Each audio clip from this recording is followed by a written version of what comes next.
Bonjour et bienvenue à l'entretien de France 24. Avec nous aujourd'hui en plateau Taoufik Ben-Brik, journaliste et opposant tunisien qui vient de passer 6 mois en prison en Tunisie, accusé d'avoir agressé une femme. Taoufik Ben-Brik, merci beaucoup d'avoir accepté notre invitation. Alors vous avez toujours nié les faits et vous n'avez pas dit être victime d'un complot politique. Aujourd'hui vous venez d'arriver en France.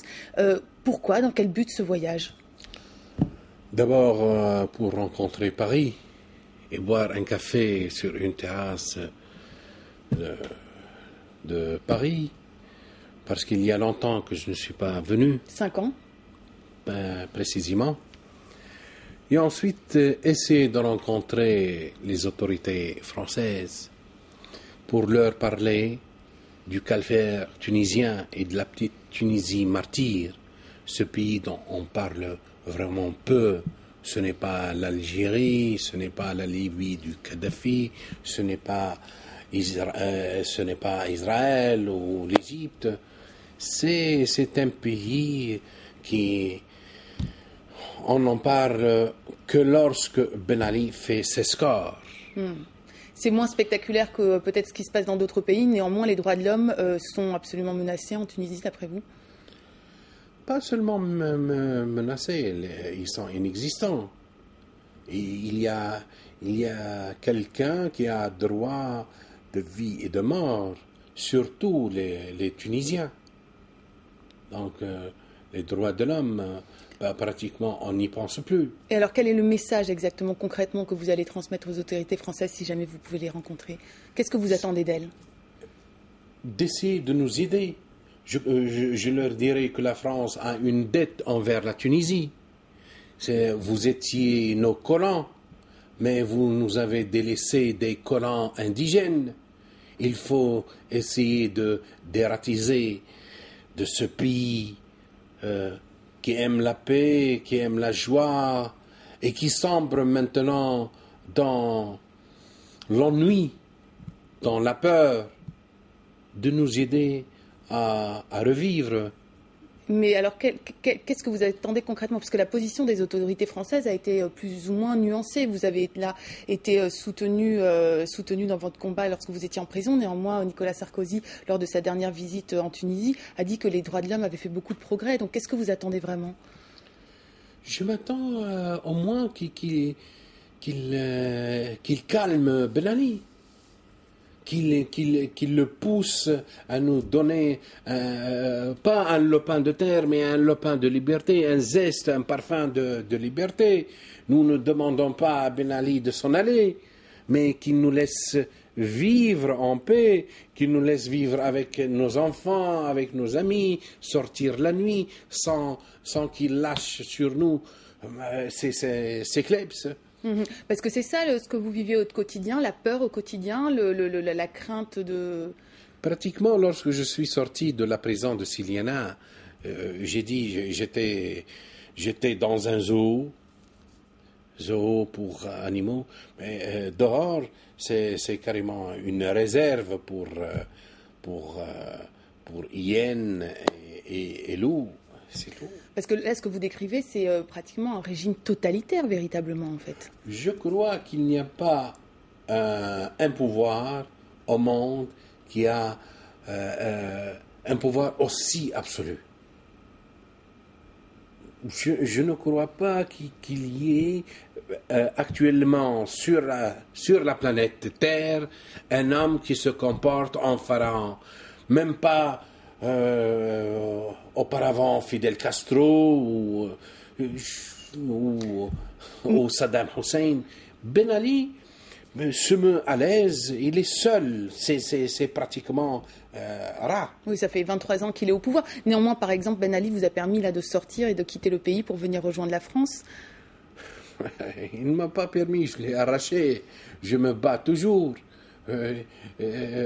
Auparavant, il a essayé de m'empêcher. Il a fallu que je lui fasse l'une des plus célèbres grèves de la faim, comme le New York Times l'a dit. Il a dit que c'est la grève de la faim la plus célèbre après celle du Mahatma Gandhi, pour qu'il me donne mon passeport, pour que j'aille à Paris.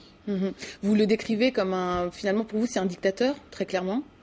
Ce n'est pas un dictateur moderne, c'est un calife, c'est un calife, un sultan, un tsar, un empereur, un kaiser. Et quel type de geste attendez-vous de sa part aujourd'hui? En fait, moi, d'ici, parce que connaissant ce qui se passe en Tunisie, et en plus, il y a eu pratiquement, vous ne le voyez pas, mais il y a eu presque une guerre de libération qui dure depuis 22 ans, depuis son ascension, et la résistance, les rangs de la résistance aujourd'hui ont été pratiquement décimés. Nous sommes fatigués et on demande une paix des braves et pratiquement un cessez-le-feu. Et nous serons réalistes. On demande quoi? Qu'il nous laisse écrire, qu'il retient sa police, qu'il la diminue. 160 000 policiers pour 12 millions, quand même, c'est énorme. Ça, ce serait un geste concret que vous attendriez, par exemple. Mais qu'est-ce que vous répondez aux supporters du régime qui disent, par rapport aux pays voisins, la Tunisie s'en sort quand même pas mal, elle est prospère économiquement, le droit des femmes est respecté et il n'y a pas d'islamistes. Qu'est-ce que vous dites, répondez à ça? Il n'y a pas d'islamistes, hein. Mais ça grouille d'islamistes, la Tunisie. Depuis un certain temps, il y a plus de barbus, il y a plus de voilés, il y a plus... et c'est à cause aussi de la politique... de Ben Ali. Ben Ali est devenu le premier imam. Alors, est-ce que vous pouvez expliquer un petit peu? Parce que là, ça me paraît un petit peu obscur comme concept. C'est quelqu'un qui utilise le discours religieux pour rapatrier vers lui les intégristes. Il a la radio Zitona, il fait les appels à la prière à la télévision, il a fait même bas sur tous les mosquées. Il est le premier imam. Il est le premier imam. Mais néanmoins, qu'est-ce que vous répondez à ceux qui disent le droit des femmes, au moins, est respecté en Tunisie et l'économie est prospère par rapport, par exemple, à l'Algérie? Moi, je ne vois pas que la femme tunisienne est privilégiée par rapport aux autres femmes. C'est pratiquement une femme. D'ailleurs, ce discours, qui est un faux discours, pousse les hommes à devenir encore de plus en plus machos. La femme tunisienne est devenue le Mexicain. C'est comme le Mexicain aux États-Unis. Tout ce qui leur arrive, ils disent c'est à cause de la femme. S'ils sont au chômage, c'est à cause de la femme parce qu'elle travaille, mais la pauvre, elle travaille dans des usines pour des miettes.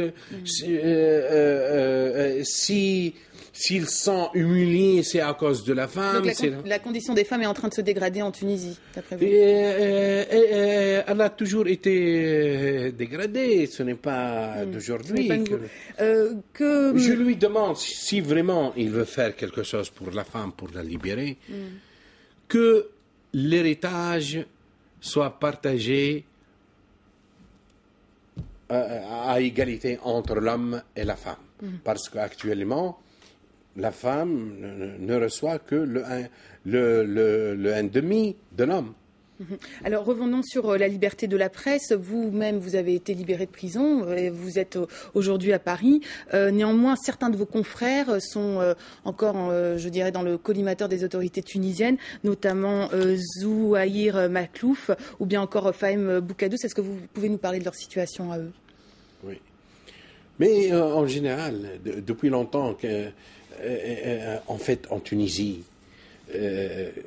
qu'est-ce que je dis? Si dans d'autres pays, on tue des journalistes, en Tunisie, on a tué le métier. En fait, en Tunisie, ça n'existe plus, le métier de journaliste. Actuellement, tous ceux qui écrivent ou qui parlent ou qui filment, c'est des gens qui essayent de s'exprimer. C'est les derniers Mohicans qui essayent de s'exprimer, qui ont assez de courage de parler ou d'informer. C'est tout. Moi-même, est-ce qu'aujourd'hui, je travaille comme journaliste? Je suis plus poète que journaliste. Ce qui rend, ce qui met en rogne Ben Ali, ce n'est pas mes écrits journalistiques, c'est pratiquement mes poèmes, c'est pratiquement mes écrits farfelus, c'est mes mots caricaturales. Ce n'est pas mes reportages, ce n'est pas mes enquêtes, ce n'est pas mes interviews, parce que ce n'est plus permis. Ce n'est plus permis de faire un reportage. Un reportage, il faudrait vraiment être dans un pays libre. Tu as toujours à tes trousses une cohorte de policiers. Je vous remercie beaucoup, Taoufik Ben Brik. Ce seront les mots de la fin. Donc, vous venez demander la liberté de la presse en Tunisie et demander le soutien des autorités françaises. C'est la fin de cet entretien que vous pouvez retrouver sur notre site internet, comme tous nos programmes sur notre site www.france24.com.